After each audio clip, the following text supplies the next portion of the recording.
Selamat pagi. Perkenalkan, saya perawat Naila yang akan bertugas menemani ibu pada hari ini. Sebelumnya, boleh sebutkan nama ibu siapa?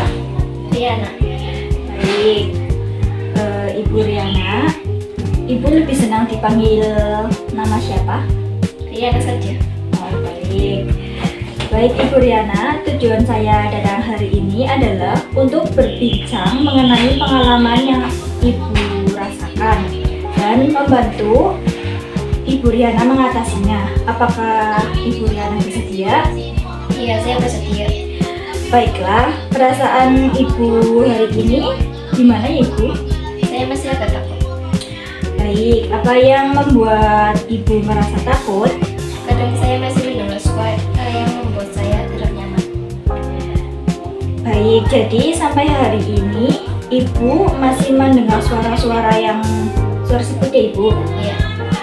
Baik Ibu, kita akan berbincang selama kurang lebih dari 6 menit ya Ibu di ruangan ini mengenai suara yang Ibu dengar dan cara mengatasinya ya Ibu. Apakah Ibu bersedia? Iya. Baik Ibu, suara seperti apa yang Ibu biasanya terdengar? Suara seseorang yang memanggil nama saya. Oh gitu ya Ibu. Kapan biasanya suara itu muncul? Biasanya saat saya sendirian atau menjelang malam. Oh gitu ya Ibu. Beberapa sering Ibu terdengar suara itu? Hampir setiap hari. Oke. Bagaimana perasaan Ibu ketika mendengar suara tersebut? Takut dan cemas. Baik.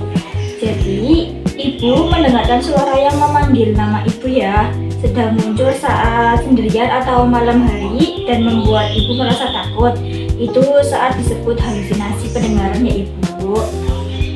Baik, Ibu Riana, ada beberapa cara untuk mengontrol halusinasi. Hari ini saya akan mengajarkan cara pertama yaitu menghardik halusinasi. Menghardik itu bagaimana? Mengerti itu bagaimana? Baik, jika suara itu muncul, Ibu bisa mengatakan dengan tegas. Semisal gini Ibu, pergi, saya tidak mendengarmu, kamu tidak nyata, begitu ya Ibu. Iya, betul, ucapkan dengan suara tegas dan yakin ya Ibu. Sekarang coba Ibu praktekkan. Pergi. Saya tidak mau mendengarkanmu. Kamu tidak nyata. Pergi, saya tidak mau mendengarkanmu. Kamu tidak nyata. Sangat baik Ibu, cara ini dapat dilakukan setiap hari. Sangat baik Ibu, cara ini dapat dilakukan setiap kali suara itu muncul ya Ibu. Nanti jika suara itu muncul, apa yang akan Ibu lakukan? Saya akan mengganti suara itu tersebut. Bagus, kita masukkan dalam jadwal harian ya Ibu. Baik. Setiap kali suara muncul, Ibu segera menghardik seperti yang sudah diperintahkan ya Ibu atau dipraktekkan. Baik.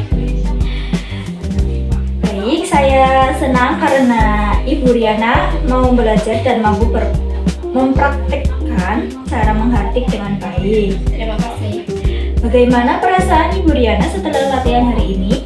Saya merasa lebih tenang dan lebih percaya diri. Bagus. Coba Ibu ulangi apa yang harus dilakukan setiap suara itu muncul. Saya harus menghardik dengan tegas, seperti mengatakan pergi. Saya tidak mau mendengarkanmu. Kamu tidak nyata. Baik, tepat sekali Ibu.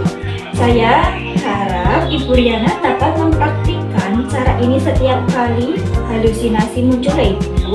Baik, saya akan mencoba. Baik, besok pada jam yang sama kita akan bertemu lagi di ruangan ini ya Ibu untuk belajar cara lain mengontrol halusinasi.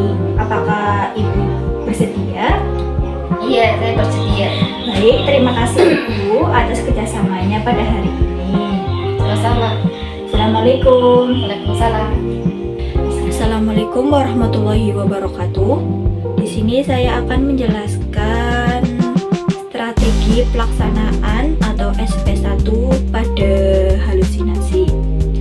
Pada pasien dengan halusinasi bertujuan membantu pasien mengenali halusinasi yang dialaminya, seperti isi halusinasi, waktu muncul, frekuensi, situasi pencetus,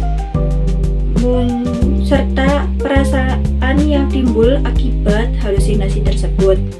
Setelah pasien mampu menganalisis halusinasinya, perawat mengajarkan cara mengontrol halusinasi dengan teknik menghardik. Teknik menghardik dilakukan dengan mengatakan secara tegas bahwa suara atau bayangan yang muncul tidak nyata. Misalnya dengan kalimat, "Pergi, saya tidak mau mendengarmu, kamu tidak nyata." Teknik ini membantu pasien meningkatkan kontrol diri terhadap halusinasi, sehingga kecemasan dan ketakutan yang dirasakan dapat berkurang. Peran perawat dalam situasi pelaksanaan 1 adalah membangun hubungan saling percaya, memberikan edukasi mengenai halusinasi, melatih pasien melakukan teknik menghardik, serta memberikan penguatan positif agar pasien termotivasi untuk menerapkan teknik tersebut dalam kehidupan sehari-hari. Kesimpulan pada video tersebut, pada roleplay tersebut, perawat telah melakukan strategi pelaksanaan 1 atau SP1 pada pasien dengan halusinasi pendengaran. Pasien berhasil mengenali karakteristik halusinasi yang dialaminya dan mampu mempraktikkan teknik menghardik sebagai salah satu cara mengontrol halusinasi. Setelah diberikan latihan, pasien menunjukkan respon positif berupa rasa lebih tenang dan lebih percaya diri dalam menghadapi halusinasi yang muncul.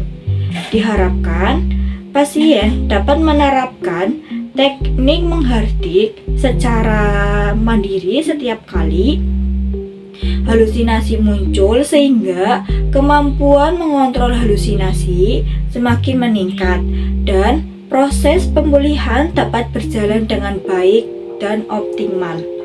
Sekian dari saya. Wassalamualaikum warahmatullahi wabarakatuh.